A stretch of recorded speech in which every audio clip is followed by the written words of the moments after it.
3,000-4,000 पुजाऱ्यांना permission आहे पूजा करण्याची, बरं. पारंपरिक आहेत. बरं. वडील असतील, मुलगा असेल, असं करून 250-300 घरं अशी आहेत की जे पुजारी म्हणून आहेत, मोठी संख्या आहे.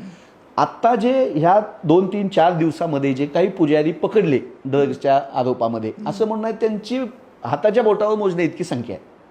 ते जर आरोपी असतील आणि त्यांच्यावर जर गुन्हा सिद्ध झाला, तपास झाला, तर पुजाऱ्यांनी अधिकृतपणे सांगितलं संघटनांनी प्रेस कॉन्फरन्स घेऊन माध्यमांना की त्यांना तुरुंगात टाका, आम्ही त्यांची बाजू घेणार नाही. पण 2-3-4 पुजाऱ्यांची नावं सांगून तुम्ही संबंध तुळजाभवानी मंदिर संस्थान, तुळजापूर शहर, तुळजापूरचे सगळे पारंपरिक पुजारी वर्षानुवर्षापासून चालले ह्यांना बदनाम करत असाल, तर पुजाऱ्यांनी जी ही लढाई सुरू केली, पुजाऱ्यांनी एखाद्या नेत्याचं न ऐकता, त्याचा दबाव न घेता जो संघर्ष चालू ठेवला, यानं पोलीस चिडलेले आहेत का? यानं सरकारच्या जवळ असलेलं कोण चिडलेलं आहे का? यांनी हे कधी थोपवायचा प्रयत्न केला का पोलिसांची कारवाई? असा प्रश्न या निमित्तानं पुजाऱ्यामध्ये, तुळजापूरकर म्हणून आमच्या मनामध्ये निर्माण झाला.